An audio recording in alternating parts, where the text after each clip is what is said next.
Hi, I'm Bobby Angel with Ascension Presents, and I want to talk to you today about the virtue of temperance. Now, temperance is one of the cardinal virtues that the ancient Greeks recognized, along with prudence, justice, fortitude.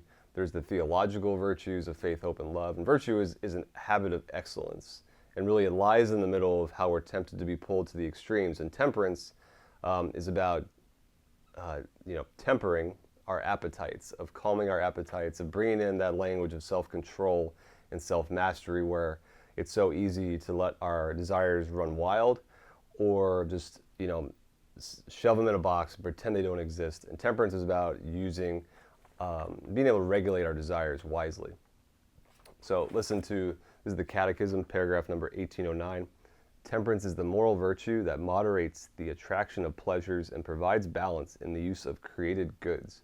It ensures the will's mastery over instincts and keeps desires within the limits of what is honorable, because it's so easy as humans to allow our desires again to get the best of us. So temperance is about good things, like recognizing good things of the earth, such as, again, food, drink, could be sex, it could be technology, it could be anything that's good that can easily get the best of us here. And it's harder, again, to stay in the middle, to have self-control and discipline. It's difficult. It's a habit, again, so it's something we have to build up over time, and it may require us saying no to things. It may also require us saying yes to things if we are tempted to come at certain of these pleasures in a more puritanical place of suspect of no, it's bad, therefore nothing. Sometimes it's harder to find perfect moderation than it is just total abstinence. I know in America you hear about the temperance movement of the early 1900s where it was all about an attitude of suspicion and outlawing alcohol. And so sometimes, again, temperance, we just hear no. But it's about, again, seeing the good things of the earth. And let's just look at technology. Technology is something that is kind of neutral. It's dependent on how I use it for good or for bad. And there's plenty of bad uses, but it also does so much good, let's be honest. But finding that middle ground of not overusing it is tough. There's those new apps that really track your screen time and show you how much you're on your phone or computer, and it's like, you were on your phone for 5 hours. And you're like, how? How is that possible? You picked up your phone 317 times. I am so ashamed of myself. Good. Let's use that as motivation to have self-control, to temper our use of technology. So that's something we need to relearn and scale it back, and again, by habit, make it something that I can say no to this, I can put it down. Again, easier said than done, especially if we've grown up with this stuff since we were little kids. So the opposite, the vice of this would be intemperance, or desiring things that aren't healthy for us. I actually want this thing that is essentially a poison to me. I want this thing that's going to bring me lower to the level of an animal, to where I'm living in the gutter. That's the straight up vice of it. Most of us, we want good things, but we just don't know how to use them well. And now let's look at alcohol.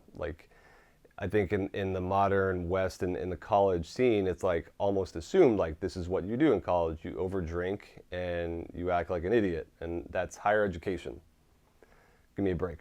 Again, I come not from a place of judgment. I was part of it. I waited till I was 21 to drink. I didn't grow up in a household that enshrined alcohol. It just wasn't a big deal, and so I waited till I was 21, wasn't a big deal. But then I made up for lost time and just, again, thought this is what you do. And I never blacked out. I never was so done with it. But it was one of these things that I don't ever remember confessing. I remember confessing other habitual sins, but I don't think I ever confessed over drinking. I don't think I ever thought it was a problem. It was almost well, God sees all this other stuff I'm doing, therefore he'll let me get away with this thing.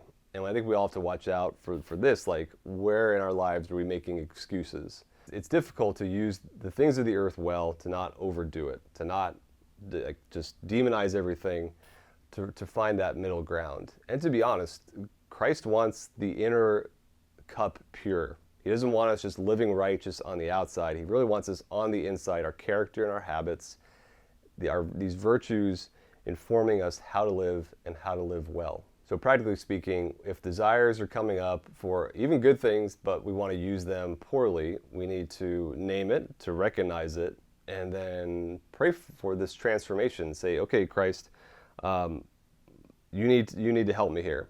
again, it's the surrendering to a higher power. It's the wisdom of the AA movement of like, I know these are the areas of my life where I'm tempted to fall. Like, name it, and submit yourself to that higher power, to Christ and His grace. Invite accountability. If you know, again, I'm tempted to overdrink, or I'm tempted to lust, or I'm tempted to, again, use my electronics way more than I should. Like, ask your friends or family to call you out. Like, hey, I need you to call me out. I need you to like check up on me. I need you to say like, I don't know, to snap me out of it. Okay, I want to leave you with this. This is St. Augustine, a saint who was a very intemperate man as a young adult, gave in to his lust and his vanity and his ambition, that was rocked by God, and really came to live virtuously and dedicate himself and his whole being to Christ. And this is, again, in that same section, section 1809, the Catechism. St. Augustine: to live well is nothing other than to love God with all one's heart, with all one's soul, and with all one's efforts. From this, it comes about that love is kept whole and uncorrupted through temperance. No misfortune can disturb it, and this is fortitude.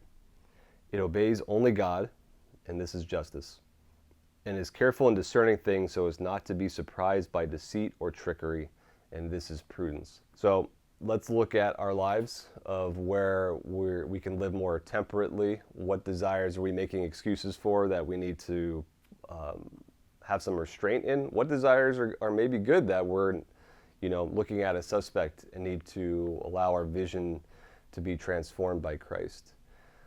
Like, comment, subscribe. I hope this video has helped you. There's so much more to say on this, but I'm going to cut it there. From all of us at Ascension Presents, God bless.